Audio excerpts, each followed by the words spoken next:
ఆయన బలమైన పాత్రగా వాడుతాను. సమస్త బలహీనతలందు నీ బలమును అయా నీ యొక్క ప్రభావమును తండ్రి నింపి నీ పరిశుద్ధాత్మ శక్తి చేత నీ కృపాబలముల చేత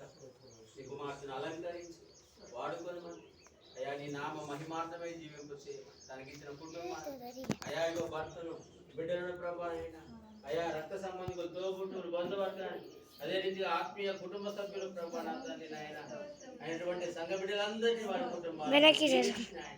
అందరికి తలగా ఉంచమని అందరినీ నా తండ్రి నాయన ఆదరించే తల్లిగా ప్రభా నా తండ్రి ప్రభా అయా నీ చిత్త ప్రకారముగా నా తండ్రి కుమార్తెను బలపరిచి దీవించి ఆశీర్వదించు. ఈ సమయం ముందు నా తండ్రి సర్వలోక పరిశుద్ధులు అయా నా తండ్రి దేవదూత గణములు నా తండ్రి మృతులైన భక్తులు నాకు వారందరి ఆశీర్వాదములు ప్రభా ముఖ్యంగా తండ్రి కుమార పరిశుద్ధ ఆత్మలుగా నీతో దేవునిగా నీ యొక్క ఆశీర్వాదం మీరు అందించి అయా కుమార్తెను దీవించి ఆశీర్వదించమని యేసు నామమున అడిగి వేడుకొనుచున్నాము మా పరమ తండ్రి.